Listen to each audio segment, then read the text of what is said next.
Hello everyone, welcome to beauty and drama. Episode 5 की starting में देखते हैं जब ऑफिस में जीगवांग डेस्क के नीचे से बाहर निकलती है। लिन यूसेन उसे देखता रहता है।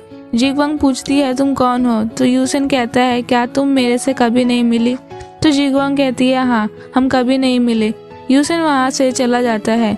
जीगवांग भी अपनी फाइल डाउनलोड करके हॉस्टल चली जाती है और अपने फ्रेंड्स को ऑफिस वाली बात बताती है। नेक्स्ट डे जब जीगवांग अपने ऑफिस में अपने फ्रेंड से पूछती है, तब उसकी फ्रेंड उससे ये पूछती है कि क्या तुमने हमारे बॉस को देखा जो बहुत हैंडसम है? तभी वहाँ लिन यूसेन आता है और अपने सीनियर मेंबर के साथ। जीगवांग देख के डर जाती है कि ये तो वही आदमी है। वो छुपने की कोशिश करती है, बाहर निकलती है और उसकी फ्रेंड का कॉल आता है कि एक गड़बड़ हो गई है। कंपनी में कुछ फाइनेंशियल लॉस हो गया है जिसका इल्जाम सीनियर्स ने जीगवांग पे डाल दिया था। पर फ्लैशबैक्स में देखते हैं कि गलती जीगवांग की नहीं थी, वो गलती उसकी कलीग सीनियर की थी जिसका सिस्टम काम नहीं कर रहा था। वो जीगवांग के सिस्टम पे काम कर रही थी और जल्दीबाजी में जीगवांग का स्टैंप लगा देती है। जीगवांग ऑफिस में आती है। मैनेजर बहुत ही चिल्लाता है। जब यूसेन प्रोजेक्ट के लिए प्लांट पे जाता है, उसे कॉल आता है ऑफिस से और ऑफिस जाना पड़ता है।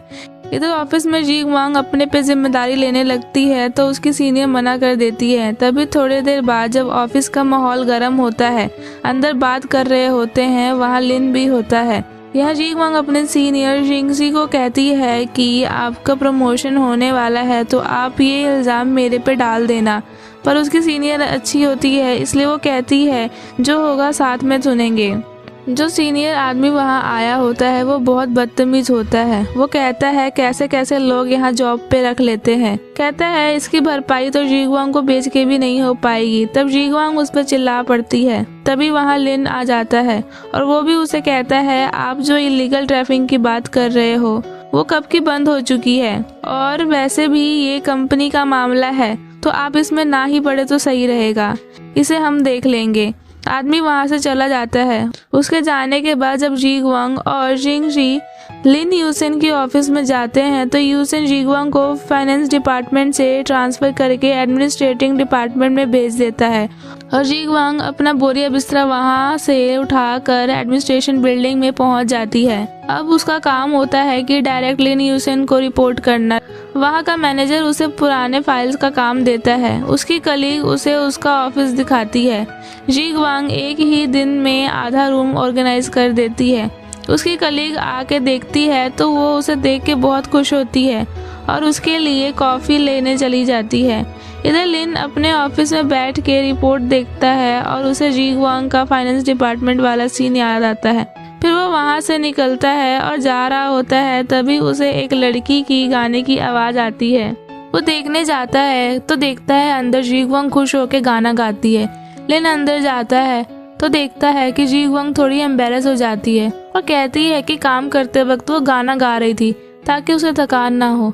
लिन उसे बस देखता रहता है। उसके जाने के थोड़ी देर बाद जीगवांग की कलीग वहाँ आती हैं। जीगवांग उन्हें लिन के यहाँ आने वाली बात बताती है तो दोनों हैरान होकर बोलती हैं कि बॉस तो यहाँ कभी नहीं आते। अब लिन यूसेन हर रोज आर्काइव में आने लगा था ताकि वो जीगवांग को देख सके। वो नोटिस करती है कि यूसेन हमेशा पुरानी फाइल्स ही देखता है। उसे लगता है कि बॉस कंपनी की भलाई के लिए कुछ इन्वेस्टिगेट कर रहे हैं, तो वो सारे फाइल्स अरेंज कर देती है और टेबल पे अरेंज करके रखती है। जब यूसेन वहाँ आता है तो जीगवांग कहती है, मैंने फाइल्स ऑलरेडी अरेंज कर दी है, आपको मेहनत नहीं करनी होगी, मेरी मेमोरी बहुत शार्प है। तो यूसेन उसकी मेमोरी वाली बात सुन के उसे एक काम देता है कि हमारी कंपनी के टॉप 50 प्रोडक्ट्स और उसकी डिटेल्स निकाल के लाओ। जीगवांग ने अपने पैर पे खुद ही कुल्हाड़ी मार ली थी। नेक्स्ट मॉर्निंग वो पूरे 50 प्रोडक्ट्स की हिस्ट्री निकालती है, यूसेन को सबमिट कर देती है। फिर वो 3 दिन की लीव एप्लीकेशन यूसेन को पकड़ाती है और कहती है, सर मैं बीमार हो गई हूँ, मुझे 3 दिन की छुट्टी चाहिए। इस पे लिन यूसेन उसे कहता है कि तुम्हें शायद ये बात पता नहीं कि मैं डॉक्टर भी रह चुका हूँ, तुम्हारा चेहरा देख के बता सकता हूँ कि तुम्हारी तबीयत ठीक है, जाओ जाके काम करो, तुम्हें कोई लीव नहीं मिलेगी। जीगवांग अपने डेस्क पे आके कलीग के सामने यूसेन के बारे में बड़बड़ाने लगती है।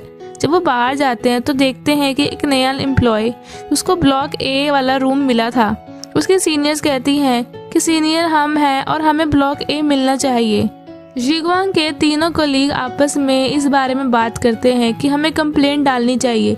जीग्वांग लिन यूसन के पास जाके बोलती है कि मुझे आपसे कुछ बात करनी है। वो यूसन से कंप्लेंट करती है कि कंपनी में रूल्स फॉलो नहीं हो रहे। जीग्वांग नए लड़के के बारे में बताती है। यूसन मैनेजमेंट को फोन करता है और पूछता है। वो आदमी बताता है कि नया लड़का किसी बड़े मैनेजर का रिश्तेदार है, इसलिए उसे वो रूम मिला है।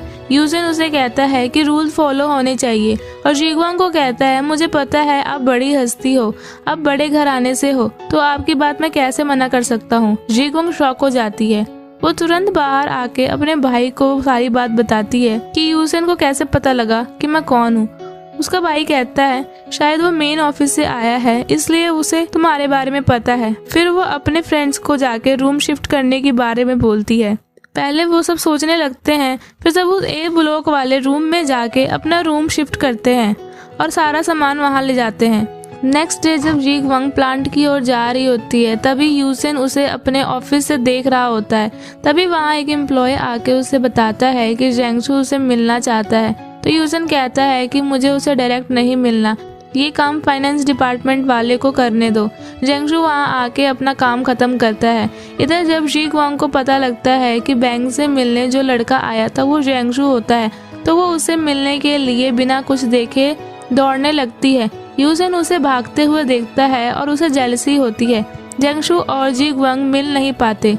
जेंगशु वहाँ से चला जाता है। यूसन उसे हार्ड टोन में रोकता है और उसे पूछता है कि तुम यहाँ क्यों घूम रही हो, तुम्हारा काम कहाँ है और तुम यहाँ क्या कर रही हो, तुम कहाँ खोई हुई हो। यूसन कहता है अब जब तक काम खत्म नहीं हो जाता तुम्हारी शिफ्ट चेंज नहीं होगी, अब सारा काम तुम देखोगी। जीग्वांग को बहुत गुस्सा आता है और उसे यूसन को एक मुक्का मारने का मन करता है। इधर जब मैनेजर यूसन को बताता है कि बैंक ने जेंगशु को भेजा था, तो वो उसकी बात सुनता है। यहाँ देखते हैं बेचारी जीग्वांग प्लांट का सारा काम करने लगती है। वो काम कर ही रही होती है कि तभी उसके सिर पर ऊपर से एक बॉक्स गिर जाता है और उसे चोट लग जाती है। वो अपने रूम में जाती है तो उसकी फ्रेंड उसे ऑइंटमेंट लगाती है। पहले वो सब सोचते हैं कि यूसन हमेशा उसके पीछे पड़ा रहता है, लगता है कि इनकी लव स्टोरी चल रही है, पर अब उन्हें लगता है कि नहीं, ऐसी कोई बात नहीं है। उन्हें कुछ गड़बड़ लगती है। नेक्स्ट डे फिर से काम करते हुए उसे बहुत चोट लगती है। इस वीकेंड पे वो घर भी नहीं जा पाती। वो अपने घर जाने की बजाय अपनी मॉम को फोन करके घर आने से मना करती है। उसकी फ्रेंड उसे टेम्पल जाने की सलाह देती है।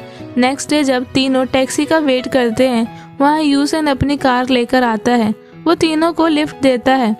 जीग्वांग को वो दोनों आगे वाली सीट पे यूसन के साथ बिठाते हैं।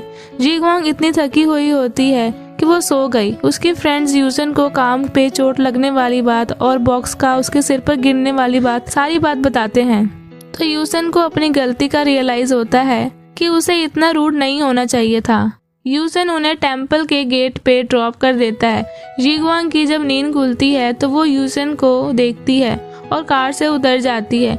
अब जीग्वांग और उसकी फ्रेंड दोनों टेम्पल में जाती हैं और उसकी एक फ्रेंड बाहर ही खड़ी रहती है क्योंकि वो किसी दूसरे गॉड को मानती है। जीग्वांग यहाँ हाथ जोड़ के प्रे करती है कि ये लिन यूसन नाम के आदमी से मुझे बचाओ। यहाँ लिन यूसन अपने ग्रैंडफादर से मिलने जाता है जो गोल्फ खेलते हैं और उसे भी खेलने को कहते हैं, पर उसके हाथ में अभी भी दर्द की वजह से वो खेलने से मना कर देता है। वो अपने ग्रैंडफादर को 2009 के पुराने फाइल्स का सस्पिशियस बात बताता है कि कोई हमारी कंपनी के साथ फ्रॉड कर रहा है और उस केस के रिलेट जो कुछ भी पढ़ा वो सब कुछ बताता है और वहाँ से चला जाता है। उसके ग्रैंडफादर अपने आदमी से बोलते हैं कि लिन को जल्दी काम खत्म करा के मेन ब्रांच में बुला लो। यहाँ जीग्वांग अपने फ्रेंड्स को एक महंगे रेस्टोरेंट में ले जाती है और खाने के लिए वो डेजर्ट्स ऑर्डर करती है। वो रेस्टोरेंट जेंगशु के कंपनी के बिल्कुल सामने होता है। वो बार बार बाहर देखती है कि बाई चांस वो जेंगशु को देख सके। जब उसकी फ्रेंड्स उससे पूछती हैं कि तुम्हारा ध्यान कहीं और है, तुम अपना केक नहीं खा रही, फिर जीग्वांग को ये रियलाइज होता है कि शायद वीकेंड होने के कारण जेंगशु आज नहीं दिखेगा और फिर एपिसोड यहीं खत्म हो जाता है।